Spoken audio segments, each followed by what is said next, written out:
पत्रकार साहब, अब आप लोगों को गोली मार दिया जा रहा है, प्रशासन को गोली मार दिया जा रहा है, लेकिन नेताजी घूम रहे हैं, आज तक कभी आवाज़ नहीं उठाएं।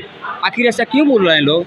होकर के निष्पक्ष होकर के सवालों को उठाते हैं तो खतरे बढ़ जाते हैं। गोलियां चलती है, उनकी हत्याएं होती है, उन पर हमले होते रहते हैं और ये तो लगातार घटनाएं हो रही हैं। तो चुनाव आता है तो नेताजी सब पत्रकारों को ढूंढते हैं दीपक जला के। ट्रायल हो, उस परिवार को जो है आर्थिक सहायता दी जाए, उस परिवार को नौकरी दी जाए। चंद्र पंडित और आप देख रहे हैं पी भारत न्यूज। मैं आपको बता दूं कि आज श्रद्धांजलि दिया जा रहा है और मेरे कैमरे के पीछे देख सकते हैं कि एक पत्रकार का तस्वीर लगा हुआ है। वो पत्रकार जो अपने कलमों से तलवार चलाता था, उस पत्रकार को कुछ अज्ञात अपराधियों ने गोली मार दिया। गोली कैसे मारा कि एक रोज़ देखा जाता है कि एक दरोगा को गोली मार दिया जाता है और दूसरे रोज़ पत्रकार को गोली मार दिया जा रहा है। और क्या यहाँ के नेता और राजनेता कर रहे हैं, मुझे समझ में नहीं आ रहा है। खास करके पत्रकारों को टारगेट कर रहे हैं। प्रशासन के पास में जाया जाए तो सबसे पहले सुनते नहीं हैं और सुनते तब हैं जब उनके पास किसी का दबाव जाता है। उसके बावजूद वो सुनते हैं, नहीं तो नहीं सुनते हैं। और जब अब प्रशासन को गोली लगा है तो आज कह रहे हैं कि प्रशासन ही सुरक्षित नहीं है। तो हमारे साथ कैमरे पर जुड़े हुए हैं दीपक जी, और दीपक जी से हम कुछ खास बात करेंगे। दीपक जी, पी भारत न्यूज आपका स्वागत है। धन्यवाद। मेरा एक सवाल है कि आज पत्रकार को टारगेट क्यों किया जा रहा है? देखिए, पत्रकार जो है, पत्रकारिता को जो है लोकतंत्र का चौथा स्तंभ कहा जाता है। पत्रकार जो है अपने लिए नहीं, समाज के लिए, देश के लिए पत्रकारिता करते हैं। और जब वो निर्भीक होकर के, निष्पक्ष होकर के सवालों को उठाते हैं तो खतरे बढ़ जाते हैं। लोगों को वो फूटी आंखों से नहीं छुआते हैं। तो स्वाभाविक है कि वो जो है टारगेट होते हैं और उन पर गोलियां चलती है, उनकी हत्याएं होती है, उन पर हमले होते रहते हैं और ये तो लगातार घटनाएं हो रही है। और इस ढंग की घटनाएं लगातार होने के बाद पत्रकार समाज ही असुरक्षित हो गया है। जी, हम लोग को बोला जाता है कि पत्रकार एक चौथा स्तंभ है, लेकिन क्या स्तंभ है? जब उसको गोली मार दिया जाएगा तो स्तंभ कहाँ रहेगा वो?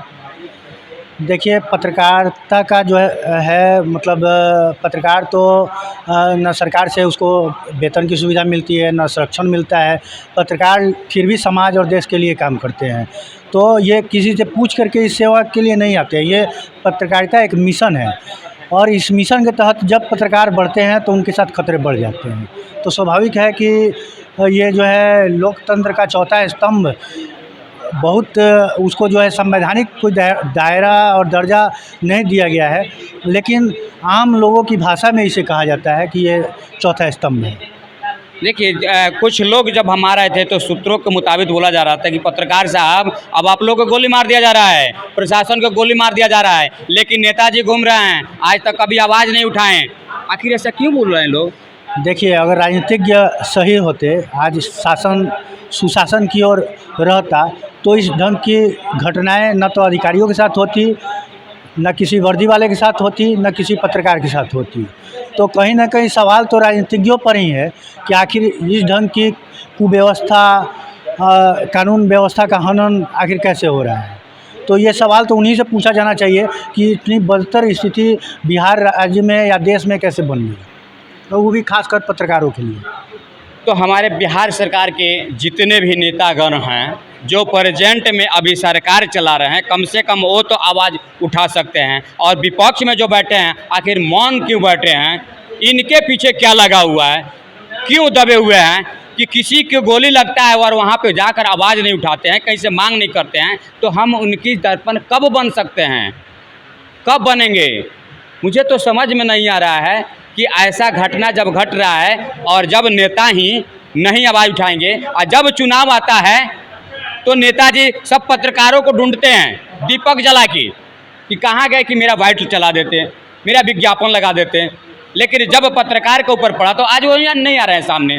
तो ये वीडियो कैसा लगा आप कमेंट बॉक्स में अपना राय जरूर रखिएगा। लेकिन सही बात है, सत्यापित तो मैं नहीं करता और ना ही मेरा चैनल कर रहा है, लेकिन बात ये कड़वा है तो कमेंट जरूरी बनता है। ज़्यादा से ज़्यादा शेयर कीजिएगा और फॉलो जरूर कीजिएगा। अभी कि जब पत्रकार ही असुरक्षित महसूस करने लगे और जब पत्रकार की हत्या हो, पत्रकार को डराया जाए, तो फिर ये समाज की जो बुराइयां हैं वो कैसे आवाज़ उठा पाएंगे? देखिए, पत्रकार खतरों के बीच काम करते हैं। पत्रकारों के लिए सुरक्षा गारंटी कानून बनना चाहिए, यह सरकार का काम है। सरकार की नीति दोहरी है। एक और जो है राजनीतिज्ञ जो हैं, जो शासन में हैं, प्रशासन में हैं, उनके हम अच्छे कामों को भी दिखाते हैं, और जब उनके द्वारा जो है भ्रष्टाचार किया जाता है, गलत काम किया जाता है, तो भी हम आवाज़ उठाते हैं। तो हम समाज के दर्पण के रूप में काम करते हैं। एक मीडिया को समाज का दर्पण ही कहा जाता है। तो ऐसी स्थिति में जो है खतरे तो बढ़ते हैं। मैंने कहा कि ये एक मिशन है, प्रोफेशन नहीं है। हम लोग एक सेवा भाव से काम करते हैं, समाज के दर्पण के रूप में काम करते हैं। लेकिन जब जब खतरा उत्पन्न होता है तो ये चाहिए कि पत्रकार समाज एकजुट हो, और सरकार को भी चाहिए कि उनका संरक्षण करे, उनका संवर्धन करे, उनके लिए सुरक्षा कानून लाए, पत्रकारों को सुरक्षा दे। आज देखिए कि जिस ढंग से अररिया में विमल कुमार यादव जी के साथ घटना हुई, जिस ढंग से निर्मम हत्या की गई, अब उसमें गिरफ्तारियां भी हुई है, नो डाउट। लेकिन हम ये चाहेंगे कि उसमें स्पीडी ट्रायल हो, उस परिवार को जो है आर्थिक सहायता दी जाए, उस परिवार को नौकरी दी जाए, और ये जो है एक खानापूर्ति से नहीं होगा। ऐसी व्यवस्था दुरुस्त करनी पड़ेगी कि पत्रकार भी निर्भीक होकर के समाज के ज्वलंत सवालों को सभी के सामने रखे और निष्पक्ष निर्भीक पत्रकारिता कर सके। पंडित जितेंद्र कुमार, आप देख रहे हैं पी भारत न्यूज़। जय हिंद।